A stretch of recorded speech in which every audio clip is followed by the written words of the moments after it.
In the suffocating heat of Mississippi summer in 1874, 13 plantation masters woke to a nightmare worse than death itself. Their wives had vanished without a trace, simply evaporated from locked bedrooms, leaving behind only the faint scent of jasmine and a single black feather on pristine white pillows.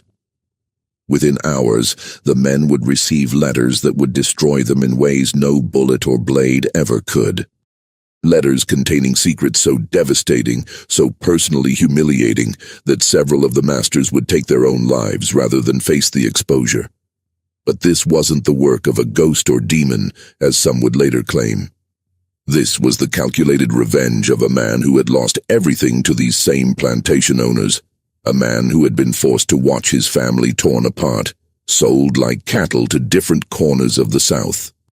A man who had spent 8 years planning the perfect vengeance, one that wouldn't just kill his enemies, but would destroy their legacies, shatter their reputations, and ensure their names would be remembered with shame and mockery for generations to come. They called him the Black Widower, though few knew his real name. And by the time the truth came out, it was already too late. The damage had been done, and 13 of Mississippi's most powerful men had been brought to their knees, not by violence, but by something far more devastating. The complete annihilation of everything they held sacred. Their honor, their reputations, their carefully constructed images as respectable gentlemen. All of it reduced to ashes by a man they had once owned. A man whose humanity they had never even acknowledged. Before I reveal exactly how this man orchestrated one of the most elaborate revenge schemes in American history, I need you to do something. Hit that subscribe button right now, because stories like this, stories that expose the darkest corners of our past, stories that reveal how the oppressed sometimes found ways to strike back against their oppressors, these are exactly what we uncover on this channel. And drop a comment telling me what's the most elaborate revenge story you've ever heard, because I guarantee nothing will compare to what you're about to hear. This is a tale that will make you question everything you thought you knew about justice, about revenge, and about the limits of human patience and planning. The story doesn't begin in 1874, but 16 years earlier, in the cruel summer of 1858, on a cotton plantation in Natchez, Mississippi, called Riverside Manor. This wasn't just any plantation. It was one of the most prosperous in the entire state, spanning over 3,000 acres of prime Mississippi Delta land, worked by more than 200 enslaved people who toiled from sunrise to sunset, 6 days a week, producing the white gold that made their master one of the richest men in the South. The master of Riverside Manor was Colonel Marcus Whitmore, a man who prided himself on being a gentleman farmer, one of those plantation owners who liked to think of themselves as benevolent patriarchs, providing for their people while conveniently ignoring the fact that those people were held in bondage, bought and sold at auction, separated from their families on whim, and subjected to violence whenever they stepped out of line. Whitmore would tell visitors to his plantation that he treated his slaves well, that he was a Christian master who understood his responsibilities before God. He would point to the fact that he allowed enslaved families to live together in cabins rather than being separated into gender-specific barracks. He would mention that he rarely used the whip himself, preferring to delegate such unpleasantness to his overseers. He would speak with genuine conviction about his role as a caretaker of people who were, in his view, incapable of caring for themselves. This self-deception was common among the planter class, a necessary fiction that allowed them to sleep at night despite the systematic brutality on which their wealth was built. Whitmore genuinely believed himself to be a good man, a moral man, a man who would be judged favorably by history. He had no capacity to understand that, from the perspective of the people he enslaved, his occasional kindnesses were meaningless in the context of their fundamental lack of freedom, their inability to make choices about their own lives, their knowledge that at any moment they or their loved ones could be sold away to pay a debt or settle a business transaction. Whitmore was part of a tight-knit circle of 13 plantation masters who controlled not just the economy of Adams County, but virtually every aspect of life within it. They met monthly at the Natchez Gentlemen's Club, a Greek revival mansion on the bluffs overlooking the Mississippi River, where they smoked Cuban cigars, drank French brandy imported at tremendous expense, discussed politics and cotton prices, arranged marriages between their children, and made decisions that affected thousands of lives without ever consulting those whose lives hung in the balance. These meetings were social occasions, but they were also exercises in power. The 13 men represented an interlocking network of control that extended into every corner of Adams County society. They decided who received credit and who didn't. They determined which cases came before the courts and how those cases would be decided. They controlled access to education, to economic opportunity, to political participation. They were, in essence, a shadow government more powerful than any elected official, accountable to no one except each other. These 13 men represented the absolute pinnacle of Southern aristocracy. They were Colonel Marcus Whitmore of Riverside Manor, the unofficial leader, owner of 240 slaves, considered the richest man in the county, a man whose word carried more weight than any law or regulation.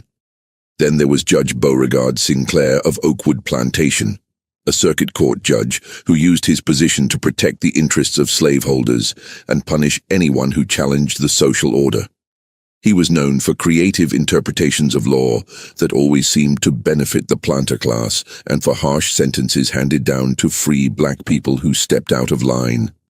Dr. Cornelius Hampton of Magnolia Heights served as the most prominent physician in Natchez, but his real contribution to the circle was providing medical justifications for slavery.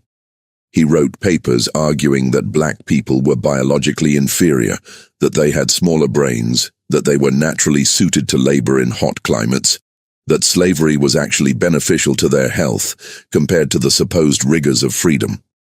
These pseudo-scientific arguments were published in Southern medical journals and cited by politicians defending the institution. Reverend Isaiah Pemberton of Willow Creek Estate brought religious authority to the group. As a Baptist minister, he preached every Sunday that slavery was ordained by God, that the curse of Ham explained why black people were destined to be servants, that slaves should submit to their masters as to Christ himself. His sermons provided moral cover for the entire system, allowing slaveholders to feel that they were doing God's work rather than committing an ongoing crime against humanity. Captain Theodore Ashford of Ashford Acres was a former military officer who treated his plantation like an army camp and his slaves like soldiers under his command. He maintained rigid discipline, conducted morning inspections, and punished infractions with military precision. He believed that efficiency and order were the keys to successful plantation management, and he shared his methods with the other members of the circle. Attorney Harrison Blackwood of Blackwood Hall specialized in slave law, drafting contracts for slave sales, defending masters accused of excessive cruelty, and finding legal loopholes that allowed slaveholders to evade the few restrictions that existed on their power. He was brilliant at his work, able to argue that black was white and up was down if it served his clients' interests. Banker Silas Rutherford of Cedar Grove financed slave purchases and plantation expansions, profiting from human misery while maintaining an air of respectability. He had calculated the exact monetary value of human beings of different ages, skills, and physical conditions, reducing people to numbers in a ledger. Mayor Jonathan Prescott of Twin Oaks was the political face of the planter class, ensuring that local government served their interests exclusively. He appointed sheriffs and tax assessors, controlled the distribution of government contracts, and made sure that any challenges to the social order were crushed before they could gain momentum. Sheriff Augustus Caldwell of Pinehurst enforced slave codes with brutal efficiency and personally led slave patrols that terrorized the black community, both enslaved and free. He seemed to take genuine pleasure in hunting runaway slaves, in breaking up secret church meetings, in making sure that black people understood their place. Merchant William Dougherty of Rosewood owned the largest general store in Natchez and refused to sell to free black people, ensuring their economic dependence on white intermediaries who would charge them higher prices. Cotton factor Edmund Weatherly of Belmont was the middleman who sold the region's cotton to northern and European markets, making enormous commissions while maintaining the fiction that he was simply a neutral businessman facilitating trade. Overseer Coordinator Jasper Thornton of Thornfield supplied and trained overseers for multiple plantations, teaching them the most effective methods of control and punishment. He ran what amounted to a school for overseers, where young white men learned techniques of intimidation, the strategic use of violence, and the psychological manipulation necessary to control large groups of enslaved people. And finally, plantation manager Vincent Hargrove of Hargrove House managed several absentee-owned plantations and pioneered new techniques for maximizing labor extraction, constantly experimenting with ways to get more work out of enslaved people while minimizing their costs, treating human beings as machines to be optimized. These 13 men formed an interlocking network of power. They intermarried their children to consolidate their holdings, creating dynastic alliances that would last for generations. They invested in each other's ventures, sharing both risks and profits. They covered for each other's crimes, providing alibis and false testimony when needed. They presented a united front against any challenge to the slave system that had made them wealthy beyond imagination. When abolitionists published pamphlets criticizing slavery, these men organized public burnings of the offending literature. When Northern politicians spoke about limiting slavery's expansion, these men contributed money to Southern rights candidates. When enslaved people resisted through work slowdowns or subtle sabotage, these men compared notes on the most effective punishments. They saw themselves as defenders of civilization, standing against the chaos that would supposedly result if black people were freed. And in the summer of 1858, they made a decision that would seem insignificant to them, just another business transaction in a lifetime of such transactions. But that would set in motion events that would eventually destroy them all. It was the kind of decision they made routinely, without thought or hesitation, the kind of decision that illustrated the absolute power they held over human lives. On Riverside Manor, there lived an enslaved family that seemed, by the standards of slavery, relatively fortunate. Thomas was 35 years old and worked as a skilled carpenter.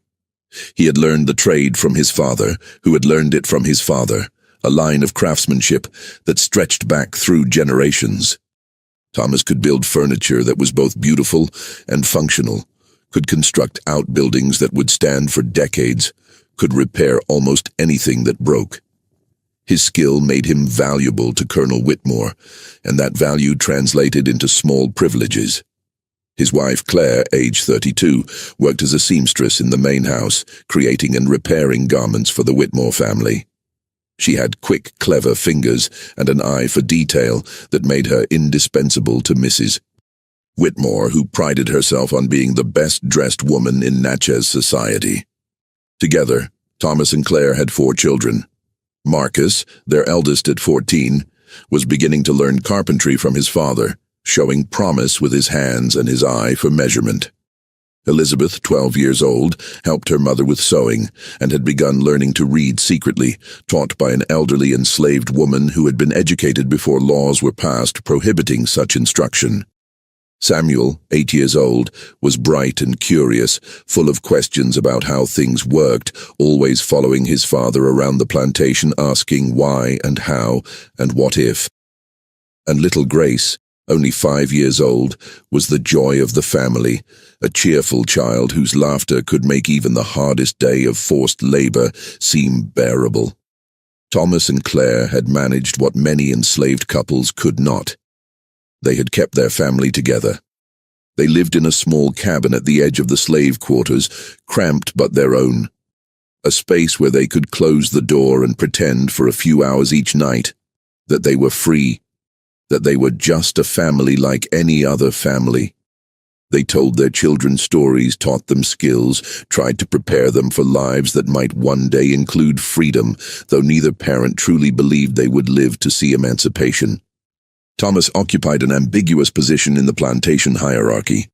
His carpentry skills made him valuable, gave him slightly more autonomy than field hands, slightly better food, a small weekly allowance that he could use to purchase extra provisions or save toward some dimly imagined future. But that slight privilege was also precarious, dependent entirely on Whitmore's goodwill, which could evaporate at any moment for any reason or no reason at all. Thomas understood this. He had seen skilled artisans sold away for minor infractions, had watched as families more stable than his own were broken up to settle debts or to punish perceived disrespect. He lived with constant low-level anxiety, always aware that everything he loved could be taken from him in an instant. And in August of 1858, that anxiety proved justified. Colonel Whitmore had accumulated substantial gambling debts during a trip to New Orleans. He had spent 2 weeks in the city ostensibly on cotton business, but had spent most of his time in gambling houses, drinking heavily and making increasingly reckless bets. He fancied himself skilled at cards, but in reality he was an easy mark for professional gamblers who knew how to manipulate drunk, overconfident plantation owners. By the time Whitmore returned to Natchez, he owed $12,000 to various creditors, debts that needed to be paid quickly to avoid scandal and potential legal action. For a man of Whitmore's wealth, $12,000 shouldn't have been catastrophic, but he had overextended himself in other investments, and his liquid capital was limited. The easiest way to raise cash quickly was to sell some of his property, specifically his human property. Whitmore consulted with his circle of 13, several of whom were in the market for skilled labor or domestic servants, and they came up with a plan that would benefit all of them while maximizing Whitmore's profit. They would break up Thomas's family and sell the members separately. This strategy made economic sense from the slaveholders' perspective. Families sold together brought lower prices than individuals sold separately. A skilled carpenter like Thomas could command a higher price if sold alone to someone who specifically needed carpentry skills. Children sold individually could be trained to their new owner's specific requirements without the influence of their parents. It was purely a business calculation, the kind of decision made thousands of times across the South, with no more moral weight than deciding which fields to plant with cotton and which with corn. The specific plan was this. Marcus, the 14-year-old boy who was just reaching the age where he could perform adult labor, would go to Judge Sinclair, who needed field hands for his expanding cotton operation and liked to acquire young men he could train from an early age to be obedient and efficient. Elizabeth, the 12-year-old girl, would go to Reverend Pemberton, whose wife wanted a personal maid who could be trained to her specific preferences and who would be young enough not to have developed bad habits from previous owners. Samuel, the 8-year-old, would go to Captain Ashford, who liked to acquire young boys and train them from childhood to be loyal personal servants, believing that early training produced the most devoted slaves. Little Grace, only 5 years old, would stay with Whitmore temporarily, and then be sold at the next major slave auction in Natchez, where young children often fetched good prices from speculators who would raise them and resell them later, or from plantations that wanted to breed future generations of slaves. As for Thomas and Claire, Whitmore initially planned to keep them, but attorney Blackwood made him an offer for the couple. Blackwood had a contact in Louisiana who needed skilled slaves for a plantation being developed in the Bayou country. The buyer was willing to pay premium prices for a carpenter and a seamstress, especially ones who were married and therefore might be more stable and less likely to run away. Whitmore accepted the offer, effectively ensuring that Thomas and Claire would never see their children again. Louisiana was hundreds of miles away, and enslaved people had no means of communication over such distances.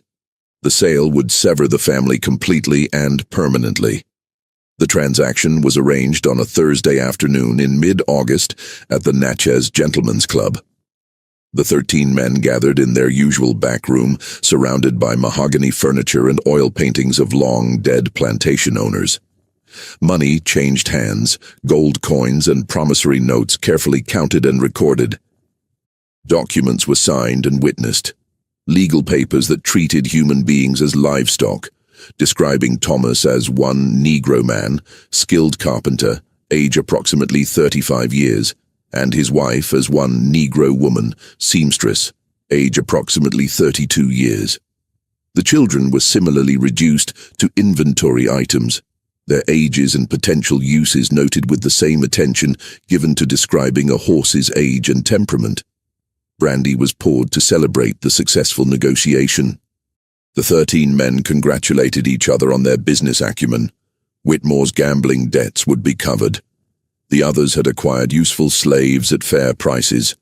Everyone was satisfied. The business was concluded in less than an hour, and the men moved on to other topics, discussing politics and cotton prices and the upcoming social season. None of them gave a second thought to the family they had just destroyed. They had executed hundreds of similar transactions over their lifetimes. This was simply how business was done. Thomas knew nothing of this transaction until Saturday morning. He had been sent into town on Friday to purchase supplies and repair tools, an errand that took most of the day. He returned to Riverside Manor late in the evening, tired but looking forward to seeing his family, to having dinner with them in their cabin, to hearing about his children's day. When he reached the cabin, he found it empty. Not just empty of people, but empty of their few possessions. The small trunk where Claire kept their clothes was gone. The pallet where the children slept was bare. The few cooking implements they owned had been removed.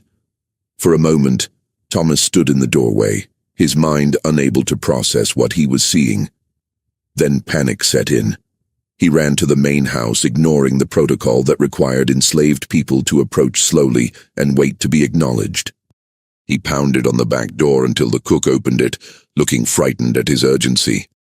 "Where is my family?" Thomas demanded. "Where are Claire and the children?"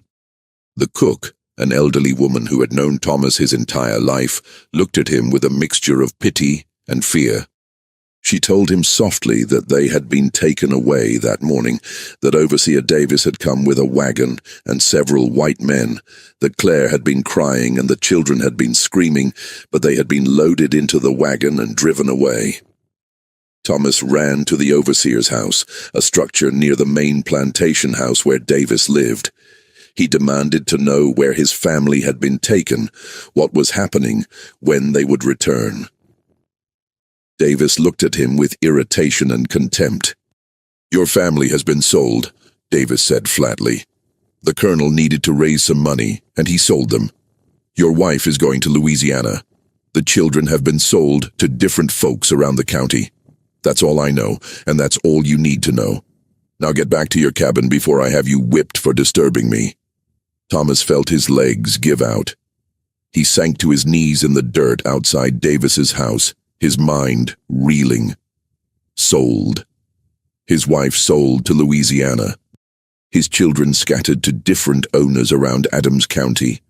His family destroyed, erased, as if the 15 years he had spent building a life with Claire, the 14 years he had spent raising his children, meant nothing. As if they were objects that could be redistributed at will, with no more consideration than would be given to selling furniture or livestock. He didn't remember walking back to his cabin. He didn't remember how long he sat there in the dark, his mind circling endlessly around the impossibility of what had happened. His children's voices echoed in his memory. Claire's face appeared before him, smiling the way she had smiled that morning when he left for town, not knowing it would be the last time he would ever see her. The weight of loss crushed down on him, making it hard to breathe, making him wish he could simply cease to exist, because existing without his family seemed unbearable. But as the hours passed and dawn approached, grief began to transmute into rage. Thomas was not a violent man by nature. He had spent his entire adult life being careful, being strategic, understanding that survival under slavery required the suppression of anger, the maintenance of at least an appearance of acceptance. But something in him broke that night. The careful self-control he had maintained for 35 years shattered, and what emerged was a fury so intense it felt like it might consume him from the inside. He made a decision. He would not accept this. He would not submit quietly to the destruction of everything he loved. He would run. He would escape and find his family. It was an impossible plan. He didn't know exactly where Claire had been taken, only that it was somewhere in Louisiana. He didn't know which plantations his children had been sold to, only that they were somewhere in Adams County. He had no money, no resources, no allies. Running away was extremely dangerous, and captured runaways faced horrific punishments. But Thomas didn't care about danger or consequences anymore. His family was gone, and if he couldn't find them, then he would at least die trying rather than continue living as if their loss was acceptable. On Saturday night, Thomas packed a small bag with a few tools, some food stolen from the plantation stores, and a knife he used for carpentry. He waited until after midnight, when the plantation was quiet and the patrols had passed through his section. Then he set out, heading east toward the woods that bordered Riverside Manor, planning to travel at night and hide during the day until he was far enough from Natchez to be safe. He made it less than 5 miles. The slave patrols that operated throughout Adams County were efficient and experienced in hunting human beings. They had dogs trained to track scent. They knew all the likely routes runaways would take, and they were motivated by substantial rewards paid for captured escapees. Thomas heard the dogs before he saw them, heard their baying in the distance growing steadily closer.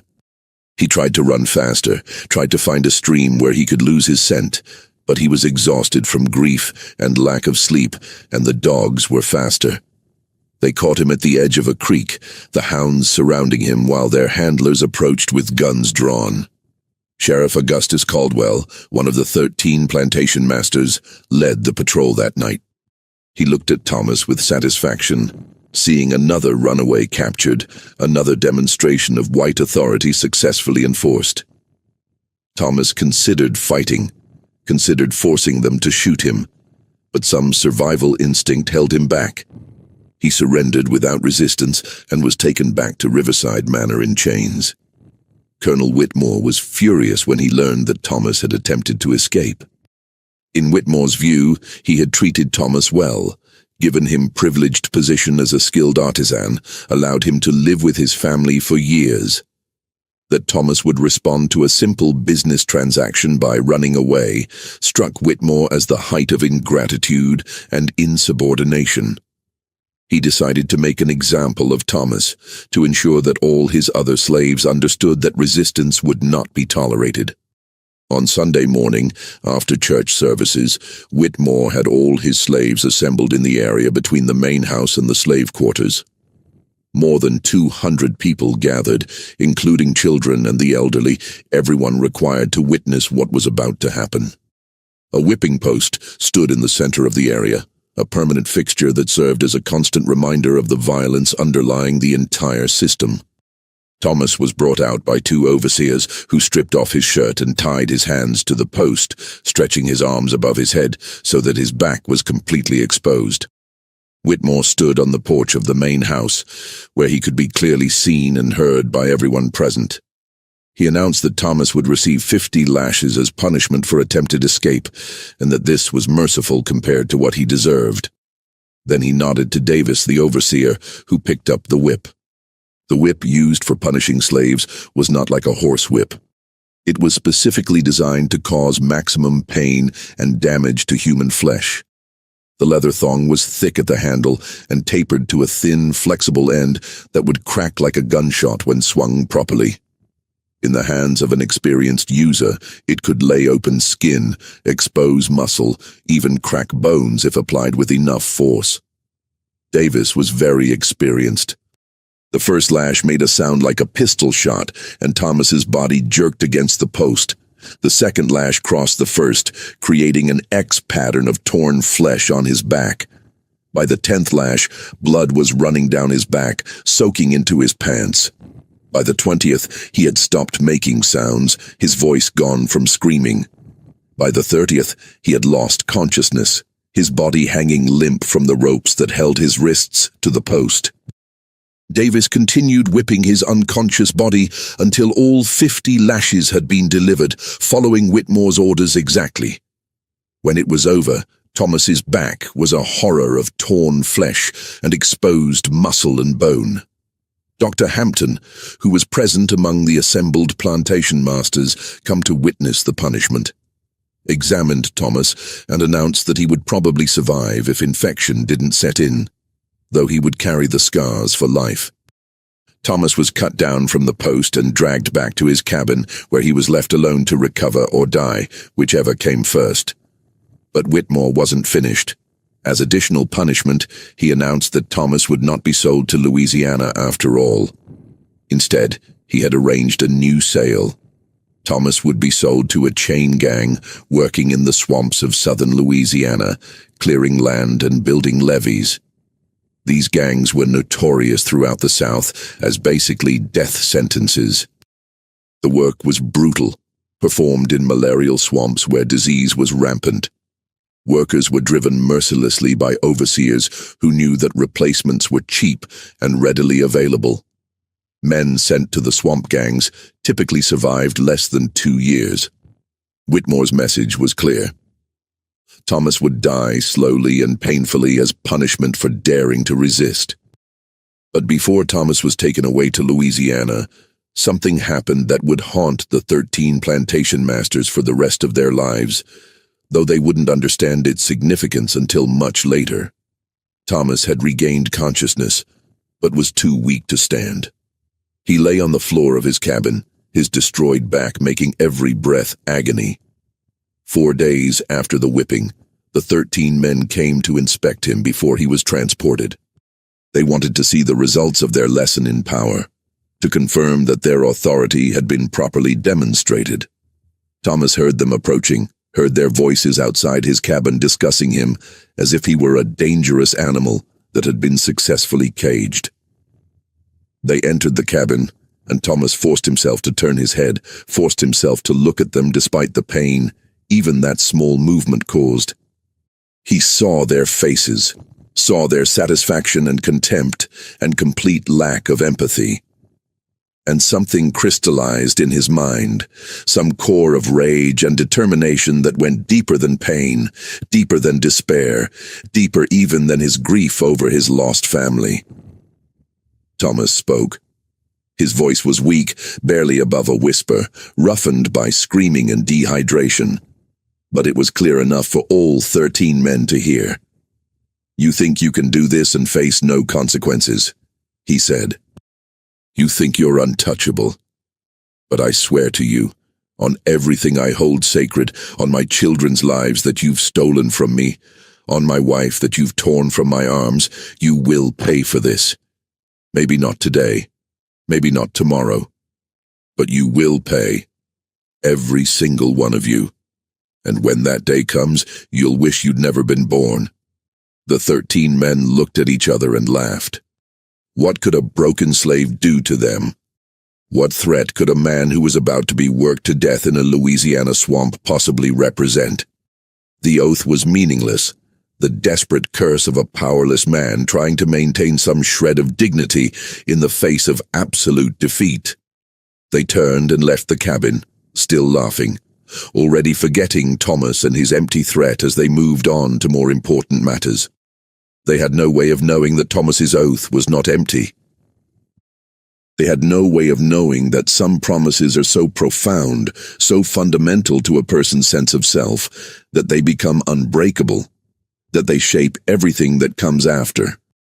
They had no way of knowing that in 16 years Thomas, calling himself by a new name, transformed by education and experience and an all-consuming desire for vengeance, would return to Natchez with a plan so elaborate, so psychologically devastating, that it would become legend, whispered about in shocked tones throughout the South for generations. But before we can understand Thomas's revenge, we need to understand what happened to him in those 16 years between his oath and his return. We need to follow his journey from that cabin, where he lay broken and bleeding, to the moment he stepped off a riverboat in Natchez as Thomas Winchester, gentleman investor from Chicago. Because that transformation, that seemingly impossible elevation from slave to gentleman, was itself the first and most important element of his revenge. Everything else would flow from his ability to move among his enemies as an equal, unseen and unsuspected, gathering information and weaving the web that would eventually destroy them all. Thomas was transported to Louisiana in chains, loaded onto a flat boat with a dozen other slaves being sent to various destinations along the Mississippi River and its tributaries. The journey took a week, during which Thomas drifted in and out of consciousness, his wounded back becoming infected, despite crude attempts at treatment. By the time they reached the work camp in the swamps south of Baton Rouge, he was delirious with fever, and the camp overseer who took delivery of him expressed doubt that he would survive long enough to be worth the purchase price. But Thomas did survive. Through sheer force of will, through the burning need to keep the oath he had made, he fought off the infection and slowly began to recover. The work camp was everything he had heard and worse. 200 men labored in waist-deep water, digging drainage canals and building levees, working from dawn until dusk with only brief breaks for minimal food. The overseer and his assistants used whips freely, maintaining discipline through constant threat of violence. Men died regularly from accidents, disease, snakebite, or simple exhaustion, and their bodies were buried in unmarked graves in the swamp. Thomas understood immediately that if he was going to survive, he would need to become valuable in some way that set him apart from the other workers. He began offering to repair tools and equipment, using his carpentry skills to fix broken handles and construct simple devices that made the work slightly easier. The overseer, a brutal man named Cassidy who cared only about productivity, recognized that Thomas's skills could be useful. He assigned Thomas to maintenance work rather than canal digging, a position that was marginally less dangerous and exhausting. Over the next 18 months, Thomas worked and planned. He understood that escaping from the work camp would be extraordinarily difficult. They were isolated in the swamps, miles from any town or road.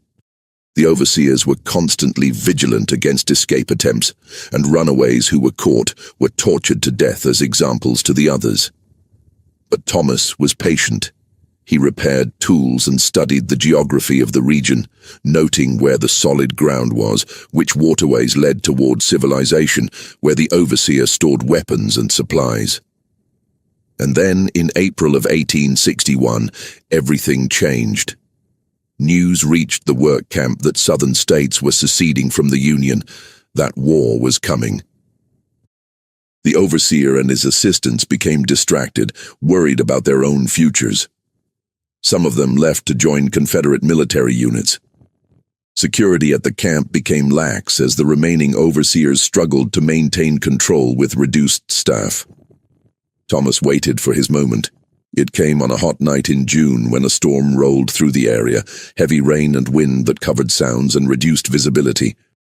Thomas slipped away from the camp during the chaos of the storm, taking a small boat used for moving supplies and disappearing into the network of waterways that crisscrossed the swamp. He traveled for 3 days, sleeping during the day and moving at night, before he reached solid ground and found a road that led north. The Confederacy in 1861 was in turmoil. Men were marching off to war, women were taking over plantation management, and enslaved people were beginning to understand that the conflict might offer opportunities for freedom. Thomas moved through this chaos carefully, avoiding white people when possible, claiming when necessary to be traveling to join his master, who was with a Confederate regiment. His light skin and ability to speak well helped him pass casual scrutiny. He made it to Tennessee after 6 weeks of dangerous travel, and there he encountered Union forces that had pushed south into the state. The Union Army had a policy of accepting escaped slaves as contraband of war, refused to return them to Confederate owners. Thomas presented himself to a Union camp and was accepted into service as a laborer, working for the army but not as a soldier, since black men were not yet allowed to enlist in combat units. Working with the Union Army, Thomas discovered abilities he hadn't known he possessed. His carpentry skills were valuable for building fortifications and structures. His knowledge of southern geography made him useful as a scout who could navigate terrain and identify good positions for camps. And his intelligence, finally given opportunity for expression, became apparent to the officers he worked with. One of those officers was a chaplain from Massachusetts named Reverend William Hartwell, a committed abolitionist who believed that freed slaves should be educated and prepared for full citizenship. Hartwell noticed Thomas, saw in him a quick mind and a hunger for learning. He began teaching Thomas to read and write, starting with basic letters and sounds, progressing rapidly as Thomas proved to be an exceptional student. Learning to read opened an entire world to Thomas. He devoured every book and newspaper Hartwell could provide. He read about history, about law, about philosophy and science. He read Shakespeare and Dickens, read abolitionist pamphlets and constitutional arguments, read everything he could get his hands on. And as he read, he began to understand the intellectual frameworks that white people used to justify slavery, began to see the contradictions and hypocrisies at the heart of American society. Hartwell noticed something else about Thomas. His skin tone was light enough that he could potentially pass as white if he dressed appropriately and carried himself with confidence.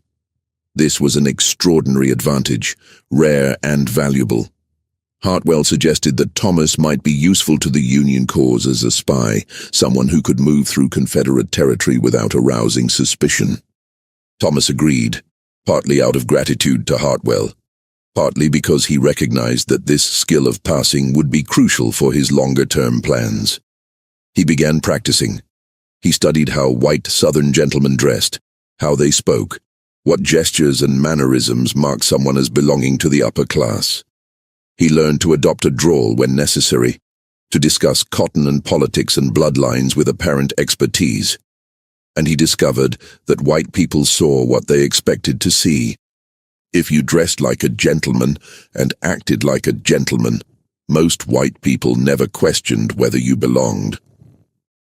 Over the next 3 years, Thomas made several trips into Confederate territory, gathering intelligence about troop movements and supply lines, posing as a merchant or a plantation owner traveling on business. He was never caught, never seriously suspected. The disguise worked perfectly because Confederates couldn't conceive that a black man might be capable of such sophisticated deception. The war years also gave Thomas time to think about revenge. He knew that the 13 men who had destroyed his family were still in Natchez, still living their comfortable lives while the Confederacy fought to preserve slavery. He fantasized about killing them, about walking into the Natchez Gentlemen's Club with a gun and shooting all 13 before they even understood what was happening. But Thomas was too intelligent, too strategic to settle for simple murder. He wanted something more profound, more devastating than quick deaths. He wanted to destroy them the way they had destroyed him, to take everything they valued and grind it into dust. And gradually, as the war continued and Thomas continued his education, an idea began to form. These men prided themselves on their honor, their reputations, their positions in society. They saw themselves as gentlemen, as moral leaders, as defenders of civilization. What if he could destroy those self-images? What if he could expose them as frauds and hypocrites, could make them objects of mockery and contempt? What if he could hurt them in ways that would make them wish for death? When the war ended in 1865, Thomas faced a choice. He could try to find his wife and children scattered across the South, their locations unknown, or he could dedicate himself to revenge against the 13 men who had scattered them. He chose revenge, with the understanding that he would search for his family while preparing his vengeance, that the two goals were not incompatible. Thomas moved to Chicago, where he could disappear into the anonymity of a large northern city and where he could access resources and opportunities that would have been impossible in the South. He used his carpentry skills to establish a legitimate business, building furniture for the city's growing middle class. He was talented and reliable, and his business prospered. Within 2 years, he had accumulated enough capital to expand, hiring other craftsmen and establishing a reputation for quality work. But business was never Thomas's primary focus. His real work happened in the evenings and on Sundays. He spent hundreds of hours in libraries, continuing the education that Hartwell had started. He studied law and business, literature and philosophy, art and music, accumulating all the cultural knowledge that marked someone as educated and refined. He learned which wines were fashionable, which books everyone claimed to have read, which artistic movements were currently in favor. He studied etiquette, memorizing the complicated rules that governed interactions among the upper class. He hired a voice coach, a theatrical professional who helped him eliminate any remaining traces of Southern slave dialect from his speech and adopt instead the refined accent of educated Northern society. They worked on pronunciation, on rhythm and cadence, on the subtle markers that distinguished cultured speech from common. Thomas practiced for hours every day, recording himself and listening back, correcting every vowel and consonant until his speech was indistinguishable from someone born into privilege. He transformed himself physically as well. Good tailoring, careful grooming, the right accessories, all of these helped to create the image of a successful gentleman. Thomas learned to carry himself with the confidence and authority that white society associated with their own class. He practiced walking into rooms as if he owned them, making eye contact as an equal rather than a subordinate, speaking with the assumption that his opinions mattered. The transformation took years. Thomas was patient, methodical, understanding that rushing would be fatal to his plans. He needed to become so thoroughly convincing in his role as Thomas Winchester, successful businessman and gentleman, that no one would ever question whether he was exactly what he appeared to be. He needed to erase Thomas the slave completely, to bury that identity so deep that even people who had known him wouldn't recognize him in his new form. During these years of preparation, Thomas also maintained a network of contacts throughout the South. He corresponded with former slaves who had scattered during the war, with Union veterans who had settled in southern states during Reconstruction, with sympathetic whites who worked with the Freedmen's Bureau. Through this network, he gathered intelligence about what had happened to the 13 plantation masters after the war. He learned that they had all survived, though their fortunes had been damaged by emancipation. Their wealth, which had been based entirely on slave labor, had collapsed. Many had lost their plantations or had been forced to break them up and sell parcels. But they were still alive, still influential in their communities, still wielding power over the freed black population through economic pressure and political manipulation. Thomas also tried desperately to find his wife and children. He placed carefully worded notices in newspapers across the South, advertisements claiming to be looking for family members displaced during the war. He wrote to Freedmen's Bureau offices, asking them to search their records for anyone matching his family's descriptions. He sent letters to contacts in Louisiana and Mississippi, asking them to make inquiries. But the chaos of war and emancipation had scattered millions of people, and record-keeping was minimal or non-existent. In 1867, Thomas received devastating news. A letter arrived from a woman named Sarah, who had known Claire at Belle Rose Plantation in Louisiana. Sarah wrote that Claire had died during the yellow fever epidemic that swept through Louisiana that summer. She had fallen ill and declined rapidly, dying within a week. She had been buried in the plantation cemetery in an unmarked grave. Sarah expressed her condolences and mentioned that Claire had often spoken of her husband and children, had never stopped hoping to find them again. Thomas read the letter multiple times, unable to fully process what it meant. His wife was dead. The woman he had loved for nearly 20 years, the mother of his children, was gone. He would never see her again, never have the chance to tell her that he had survived, that he had never stopped searching for her. For weeks, Thomas couldn't function. He went through the motions of daily life, but internally he was paralyzed by grief. Eventually, the grief began to transmute into something colder and harder. His wife was dead, but his oath remained. The 13 men who had destroyed his family were still alive, still comfortable, still unpunished. Thomas's commitment to revenge, which might have weakened if he had found his family intact, instead strengthened. This was all he had left now. The only way to honor Claire's memory, the only way to make sense of everything that had happened. He also continued searching for his children, but the results were heartbreaking. He learned fragments of information, but nothing conclusive. Marcus, his eldest son, had been sold away from Judge Sinclair's plantation during the war. Sold where? No one knew. The chaos of the Confederate collapse meant that many such transactions were never properly recorded. Elizabeth, his daughter, had run away from Reverend Pemberton's plantation in 1863. Pemberton had sent slave catchers after her, but she had apparently made it to Union lines. Beyond that, her trail went cold. She might have survived, might have built a new life somewhere under a new name, or she might have died in the attempt to escape. Thomas had no way of knowing. Samuel had been taken by Captain Ashford when Ashford fled Mississippi ahead of Union forces in 1863.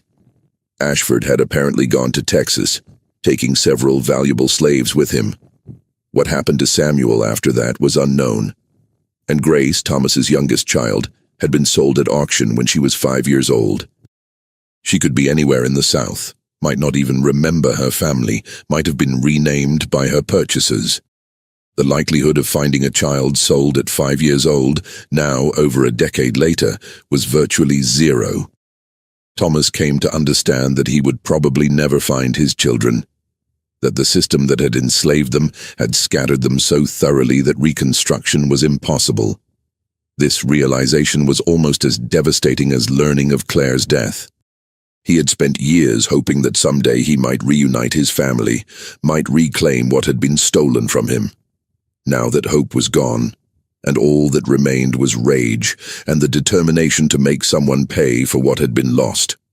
By 1873, Thomas felt ready. He had perfected his disguise as Thomas Winchester, had accumulated enough wealth to fund his plan, had gathered intelligence about the current situations of the 13 plantation masters. He knew where they lived, who their wives were, what vulnerabilities they might have. He had spent 15 years preparing for this moment, 15 years transforming himself from a broken slave into an instrument of revenge. In March of 1874, Thomas Winchester boarded a riverboat in Chicago, bound for Natchez, Mississippi. He was 45 years old, dressed in an expensive suit, carrying letters of introduction from Chicago businessmen, presenting himself as a successful investor interested in opportunities in the recovering South. When he stepped off the boat at the Natchez dock, he looked exactly like what he claimed to be. A wealthy northern gentleman, refined and confident, someone who belonged in the highest levels of society. None of the men waiting on the dock to greet arriving passengers recognized him. How could they? The last time they had seen Thomas, he had been a broken slave with a destroyed back, being shipped off to die in a Louisiana swamp. The possibility that this elegant gentleman could be that same man was literally inconceivable to them. Their own prejudices and assumptions blinded them completely. Thomas checked into the Mansion House, the finest hotel in Natchez, a luxurious establishment perched on the bluffs overlooking the Mississippi River. His room had a view of the water, expensive furniture, all the comforts that wealthy white men expected. He unpacked his belongings, arranged his papers and letters of introduction, and prepared to begin the final phase of his revenge. Over the next several weeks, Thomas inserted himself into Natchez society with practiced skill. He joined the Natchez Business Association, presenting himself as someone interested in investing in local enterprises. He attended church services at the Episcopal Cathedral, the church of choice for the upper class. He dined at the best restaurants, took rooms at the gentlemen's club for afternoon reading, made himself visible and available to the community's leaders. His credentials were impeccable, his manners flawless, his conversation sophisticated and engaging. He discussed literature with the local physician, debated politics with the town's lawyers, analyzed cotton markets with plantation owners and factors. He was charming without being obsequious, confident without being arrogant. Exactly the kind of person that Natchez' elite wanted to welcome into their circle. Within a month, Thomas had secured invitations to the best homes in Natchez. He dined with Judge Sinclair and his young wife Eleanor, discussing legal philosophy and constitutional interpretation. He attended a musical evening at Reverend Pemberton's house, where Mrs. Pemberton served as hostess for a gathering of church members. He met with banker Rutherford to discuss potential investments, impressing the banker with his financial acumen. He was introduced to Sheriff Caldwell, who seemed wary of northern investors but couldn't find any specific reason to object to this particular gentleman. And slowly, methodically, Thomas began gathering information about the 13 men, and more importantly, about their wives. He observed interactions, noted tensions, identified dissatisfactions.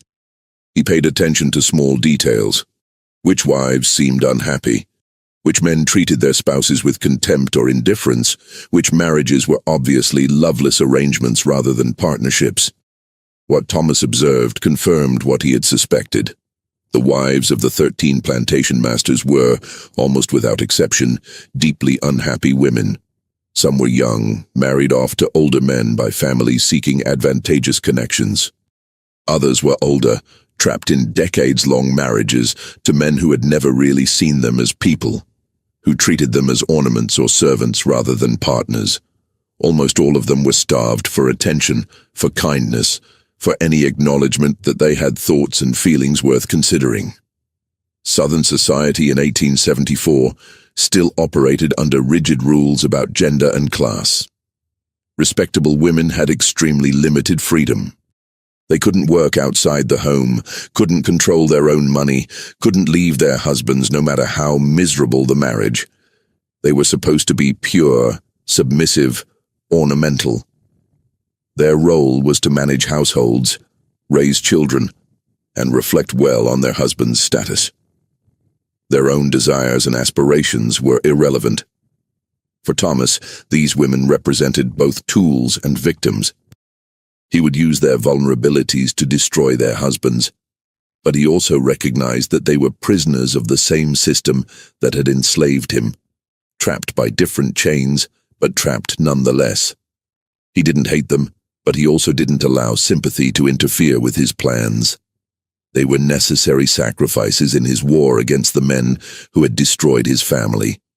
Thomas began his campaign with Catherine Blackwood, the attorney's wife. Catherine was 42 years old, childless after years of trying, married to Harrison Blackwood for over 20 years. Blackwood spent most of his time in his law office, working on cases and drinking with colleagues. Catherine spent her days managing a large house with the help of servants, attending church activities, and trying to fill empty hours with needlework and reading. Thomas engineered an introduction at a meeting of the Natchez Library Association, where both he and Catherine were members. He positioned himself near her during the meeting, and afterward mentioned a book he thought she might enjoy, based on comments she had made during discussion. Catherine seemed surprised and pleased that anyone had been paying attention to her opinions.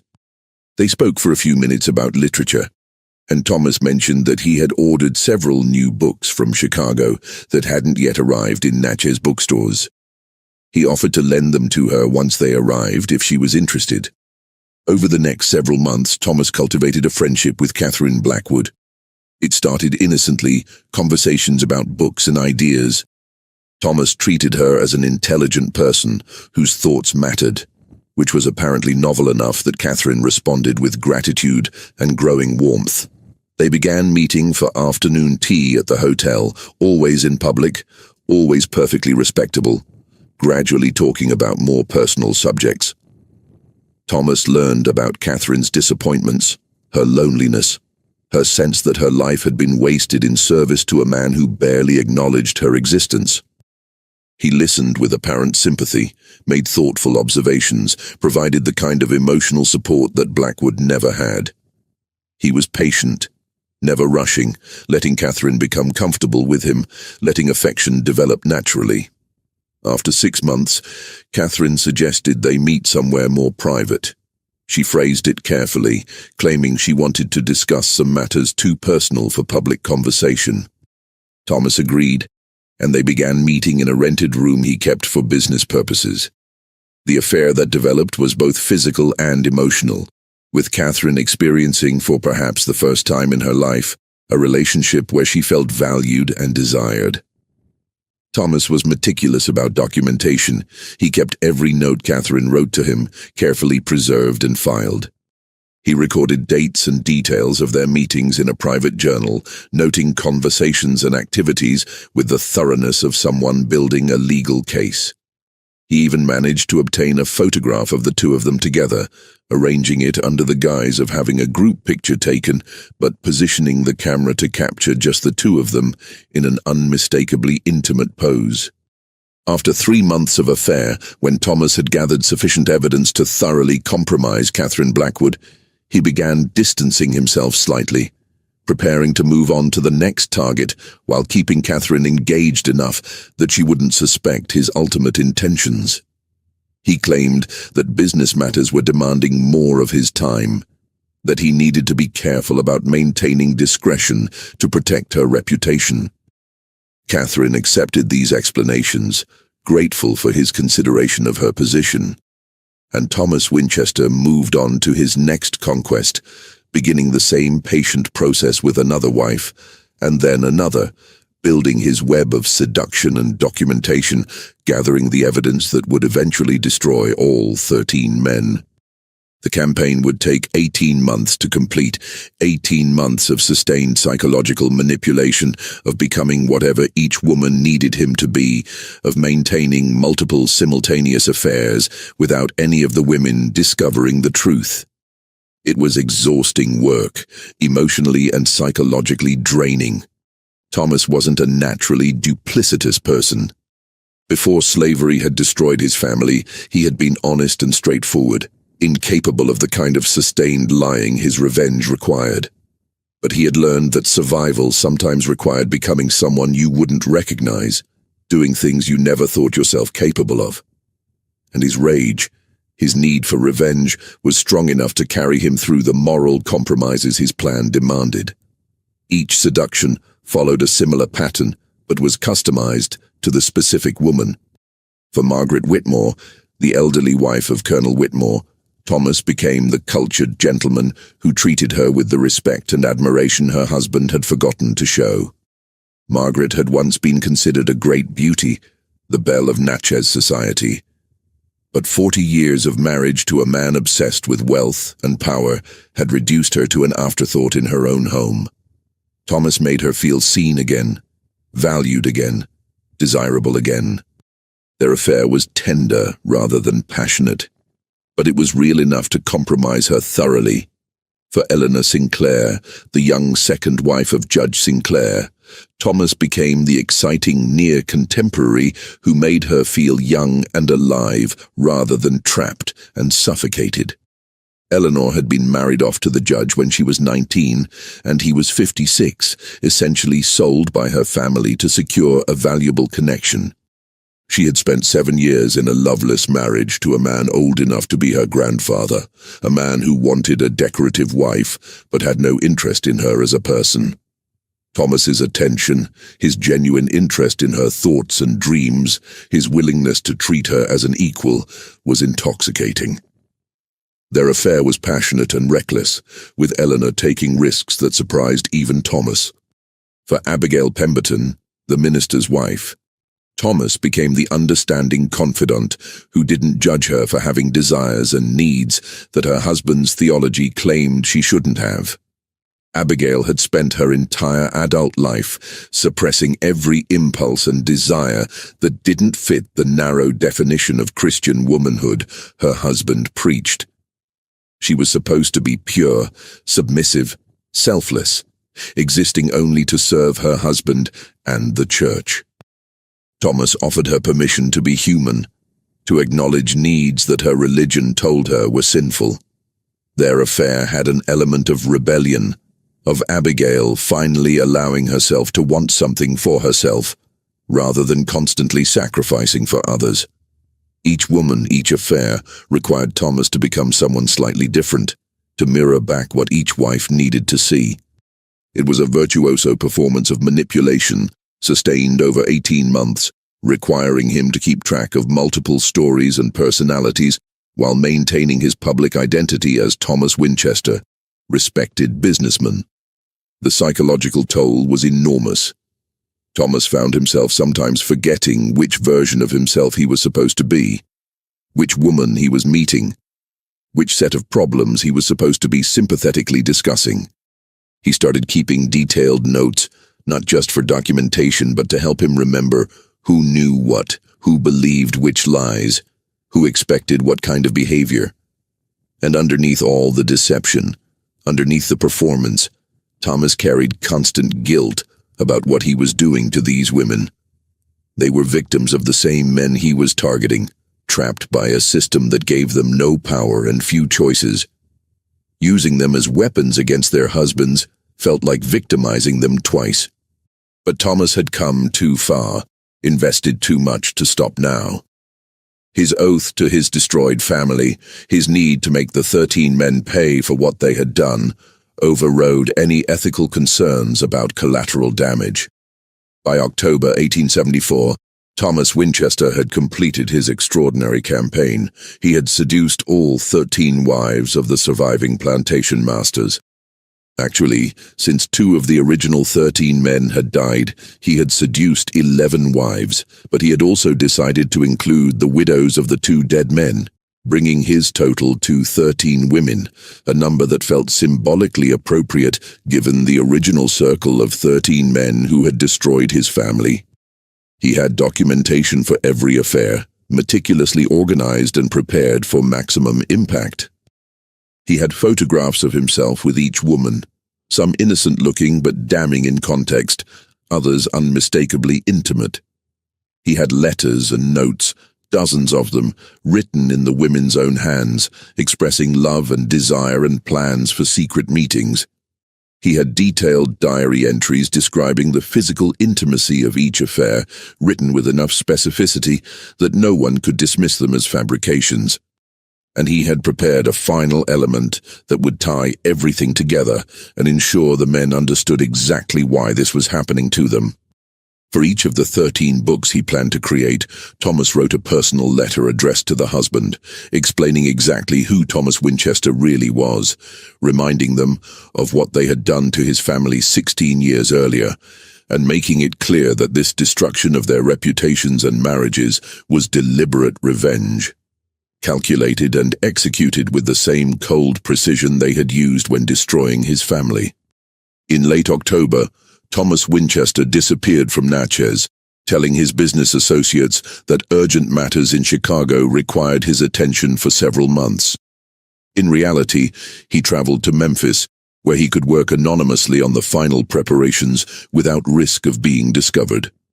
He rented a small office and hired a printing company, swearing them to secrecy about the nature of the project.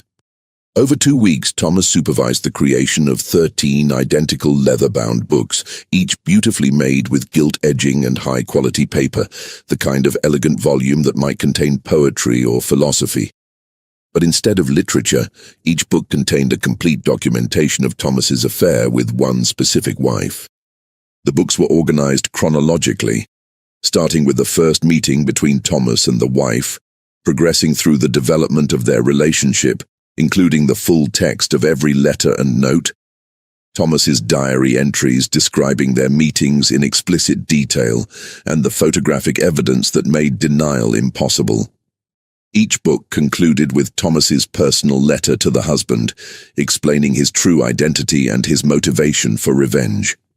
These letters were masterpieces of controlled rage, laying out in precise detail exactly what the 13 men had done to Thomas's family. Exactly how that destruction had felt. Exactly why this public humiliation was appropriate and deserved punishment for their crimes. Thomas also prepared additional copies of each book to be distributed beyond the immediate husbands. He understood that for his revenge to work, it couldn't be private. The entire community needed to know what had happened, needed to see these supposedly respectable men exposed as cuckolds who couldn't even control their own wives. The shame needed to be public, permanent, and complete. In early November, Thomas arranged for the books to be mailed simultaneously to multiple recipients. Each husband would receive his specific book, but copies would also go to the Natchez Daily Courier, the town's newspaper, to the ministers of the 3 largest churches in Natchez, to the president of the Natchez Business Association, to the mayor and city council members, and to several prominent women known for being the centers of social gossip networks. The timing was carefully calculated. Thomas arranged for all the books to arrive on the same day, November 15, 1874, ensuring that the news would break simultaneously across Natchez society before anyone could attempt to suppress or contain it. It would be impossible to prevent the scandal from spreading when dozens of people received the information at the same time. Thomas mailed the books from Memphis on November 12th, using a courier service that guaranteed delivery within 3 days. Then he boarded a train heading north, leaving the South entirely, putting distance between himself and the devastation he was about to unleash. He had no intention of being anywhere near Natchez when the books arrived and the scandal exploded. On the morning of November 15th, 1874, the books began arriving at their various destinations. Colonel Marcus Whitmore received his copy at breakfast, delivered by a courier who waited for no response. Whitmore opened the elegant volume, expecting perhaps a gift book or some business proposal. Instead, he found page after page documenting his wife Margaret's affair with Thomas Winchester, complete with letters in Margaret's unmistakable handwriting, diary entries describing intimate encounters in explicit detail, and photographs that left no doubt about the physical nature of the relationship. Whitmore read through the book in growing horror, his face turning first red, then pale, as the implications sank in. His wife had been unfaithful. She had cuckolded him with a northern businessman. Everyone in Natchez was receiving this information simultaneously. His reputation, his honor, everything he had built over 6 decades was being destroyed in a single morning. But then Whitmore reached the final section of the book, Thomas's personal letter explaining who he really was and why he had done this. And Whitmore's horror turned to something deeper, a kind of existential terror. Thomas Winchester was the slave Thomas, the man whose family Whitmore had casually destroyed 16 years ago. The man who had sworn revenge while lying in a pool of his own blood. The oath that Whitmore had dismissed as the empty threat of a powerless slave had been real. Thomas had survived, had transformed himself, had returned, and had executed a revenge so complete that Whitmore's entire world was now collapsing. Whitmore felt his left arm go numb, felt pressure in his chest like a great weight crushing down on him. He tried to stand but couldn't coordinate his limbs. He was having a stroke, his body's response to stress too overwhelming to process. He collapsed at the breakfast table, the book falling from his hands, pages scattering across the floor. Servants ran for the doctor, but by the time Dr. Hampton arrived, Whitmore was unconscious, half his body paralyzed, unable to speak. He would linger for 3 days in this condition before dying, without ever regaining consciousness, one of the first casualties of Thomas's revenge. Similar scenes played out across Natchez that morning. Judge Beauregard Sinclair received his book at his law office, where he had been reviewing case files.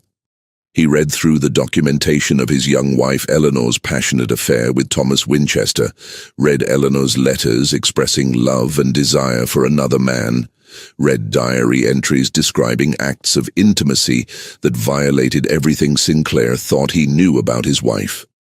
The photographs were particularly devastating, showing Eleanor and Thomas in poses that made clear this wasn't simple friendship. Then Sinclair reached Thomas's letter explaining his true identity and his motivation.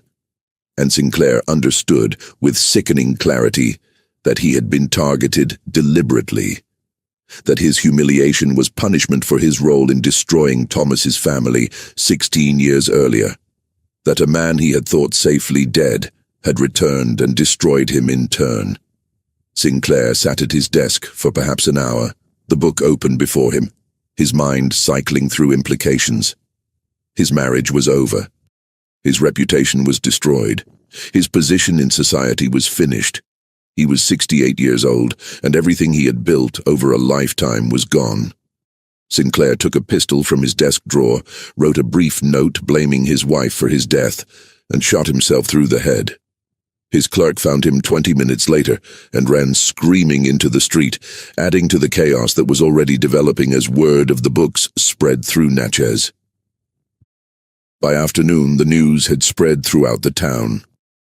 Thomas Winchester, the respected northern businessman who had become a welcome member of Natchez society, was actually Thomas the slave, who had been sold to a death sentence 16 years ago after his family was destroyed. He had returned in disguise and had systematically seduced the wives of all 13 plantation masters responsible for that destruction. He had documented every affair meticulously and had now exposed everything simultaneously, destroying the reputations of Natchez's most prominent men in a single coordinated strike. The scandal was unprecedented. Nothing like it had ever happened in Natchez, possibly in the entire South. The combination of sexual impropriety, racial implications, and cold revenge created a story so sensational that newspapers across the South picked it up within days. Northern newspapers also covered it, with many expressing a kind of grim satisfaction that Southern slaveholders were finally experiencing consequences for their cruelty. The reactions from the remaining men and their wives varied, but none escaped humiliation.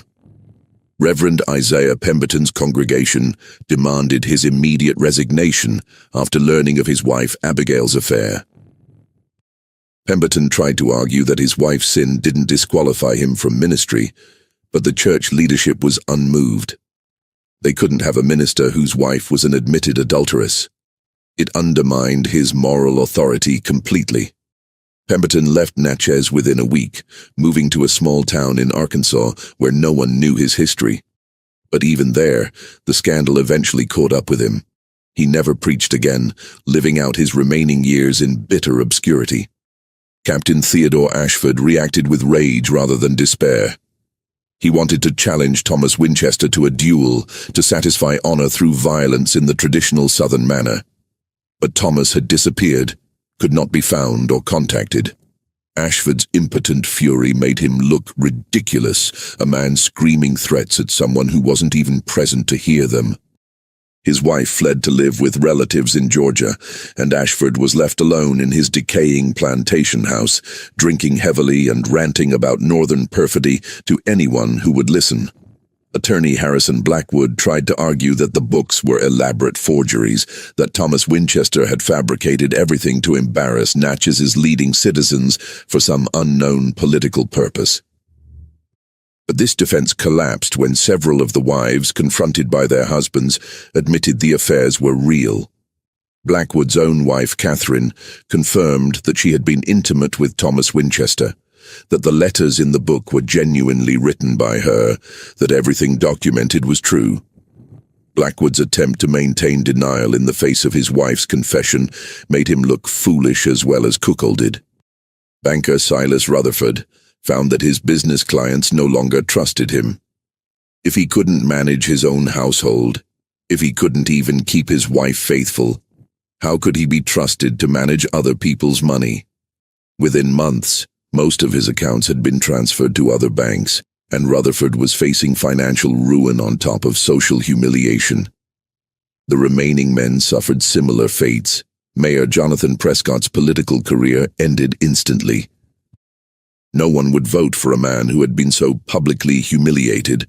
Sheriff Augustus Caldwell lost his position and was actually driven out of Adams County by vigilantes, who took advantage of his weakened status to settle old scores from his years of brutal enforcement of racial control. Merchant William Dougherty's store was boycotted by customers who didn't want to be associated with him. Cotton factor Edmund Weatherly's business partners terminated their relationships. Plantation manager Vincent Hargrove was fired by the northern investors who employed him and couldn't find work anywhere. The wives also suffered, though their suffering was of a different character. Some were divorced by their humiliated husbands and found themselves suddenly without support, forced to rely on relatives who were often resentful about having to take them in. Others remained married but in relationships that had become prisons of mutual hatred and recrimination. Several left Natchez entirely, seeking refuge in distant cities where they might start over under assumed names. At least 3 of the wives attempted suicide in the weeks following the scandal's exposure, though most survived their attempts. The scandal dominated conversation in Natchez for months, then years. The revelation that Thomas Winchester was actually the former slave Thomas, that he had transformed himself so completely that he'd moved among the upper class as an equal for over a year, that he'd seduced 11 wives as revenge for what their husbands had done to his family, challenged every assumption white Southerners held about race and the natural order of society. How could a former slave have become so refined, so educated, so capable of navigating upper-class society without detection? It suggested that the racial theories used to justify slavery might be wrong, that black people's supposed inferiority was a lie told to excuse oppression rather than a fact of nature. This implication was almost as disturbing to white Southerners as the sexual scandal itself. Some called it the most elaborate revenge in American history. Others called it the most disgraceful scandal the South had ever seen.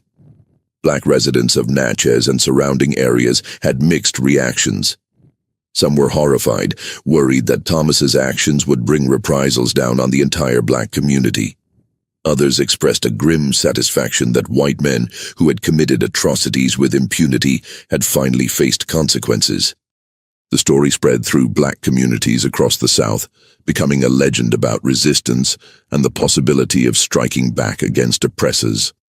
Thomas Winchester himself disappeared completely. After mailing the books from Memphis, he traveled north to Chicago, closed out his business affairs, and vanished. Some claimed he went to Canada, others to Europe. There were reports of a distinguished black gentleman matching his description living in Paris in the 1880s, teaching English to French students and writing articles about American racial politics for European newspapers. But none of these reports were confirmed. What is certain is that Thomas never returned to the South and never publicly acknowledged what he had done in Natchez. The revenge he had spent 16 years planning and executing was complete. The 13 men who had destroyed his family had been destroyed in turn, their reputations shattered, their remaining years lived in shame and humiliation. It wasn't the same as getting his family back. Nothing could restore what had been taken from him. But it was justice of a kind, imperfect and costly, but real. The story of the Black Widower, as Thomas came to be called in whispered conversations, became part of the hidden history of Reconstruction, the stories that freed people told each other about resistance and survival. It was a reminder that even in a system designed to grant absolute power to white people, even when the law offered no protection and society granted no recognition of black humanity, it was still possible to strike back. Still possible to make oppressors pay a price for their cruelty. For historians who would later study this period, the story raised complicated questions about justice and revenge. Was Thomas Winchester's elaborate scheme justified? He had destroyed not just the men who wronged him, but also their wives, who were arguably victims of the same patriarchal system that had enabled slavery. He had manipulated and used these women, had violated their trust, had exposed them to public humiliation and private suffering. Could that be justified as legitimate revenge against their husbands? There are no easy answers to these questions. Thomas himself probably struggled with them in his remaining years.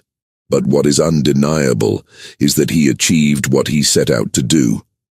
He made the 13 men who destroyed his family pay a price for what they had done.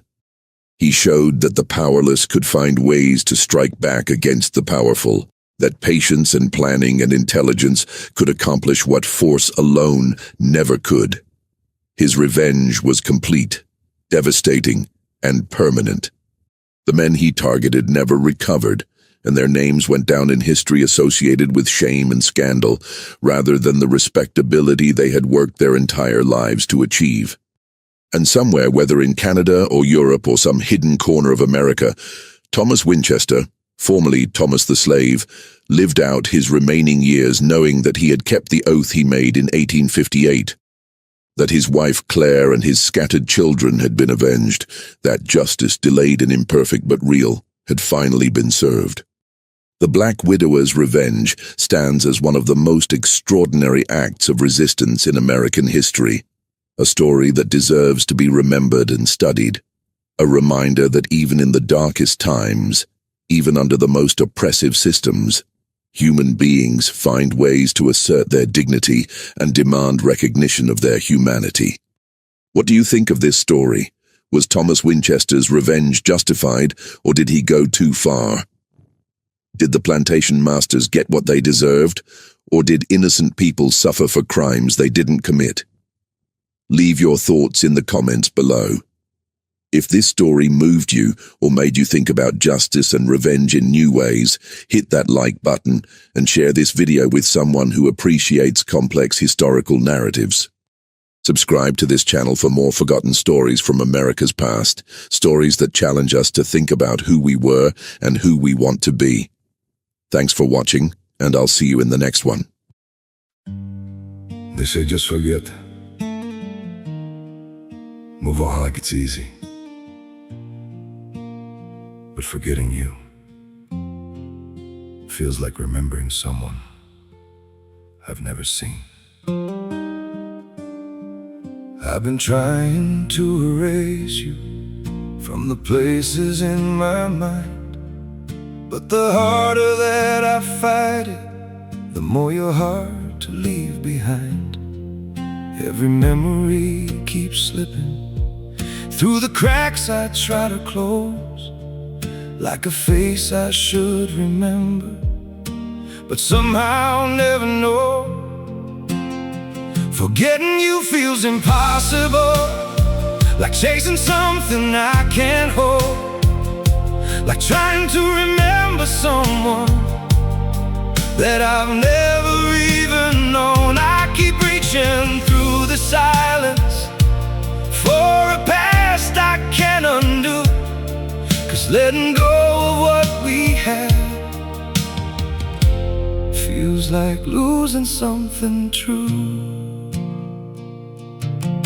Every moment turns to fragments, every thought just fades to blue, like I'm searching for a feeling that still only leads to you.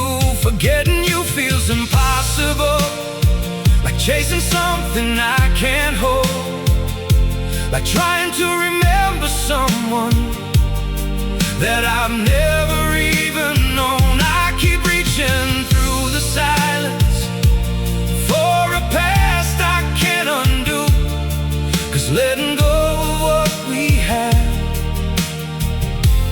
feels like losing something true.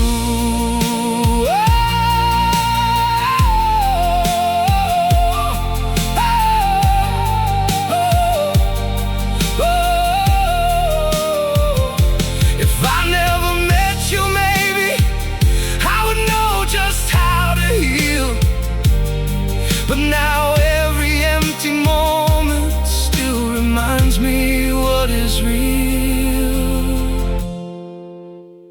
Forgetting you feels impossible, like chasing something I can't hold, like trying to remember someone that I've never even known. I keep reaching through the silence for a past I can't undo, 'cause letting go of what we had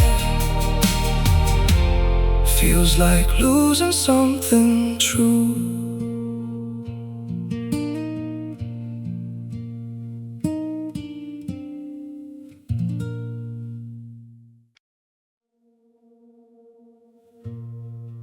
Don't pity me. My heart doesn't need your mercy. I can still stand on my own.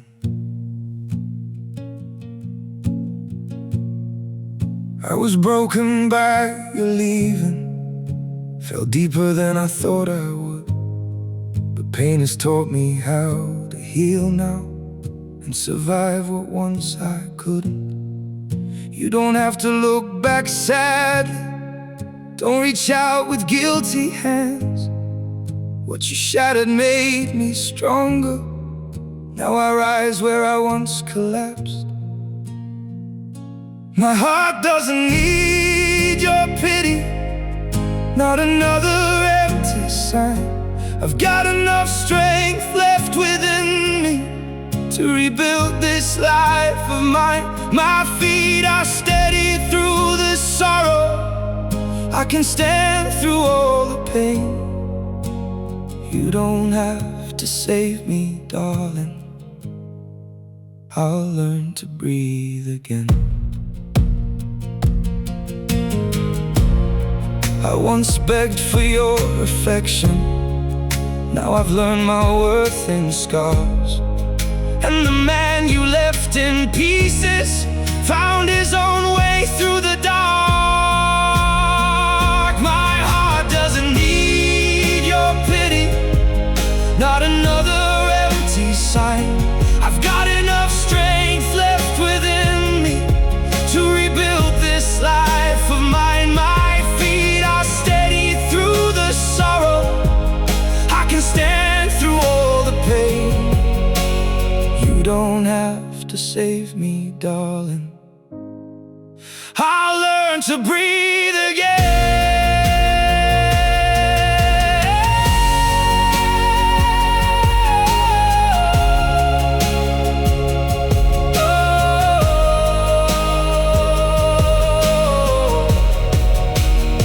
So keep your sympathy behind you.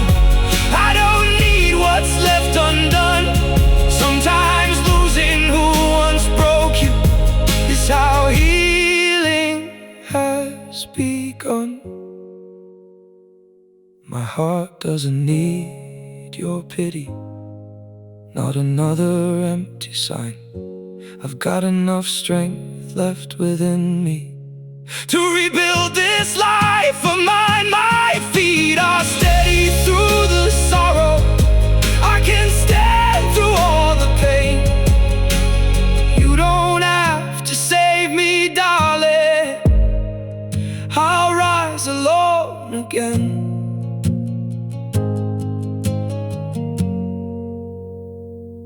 I'll rise alone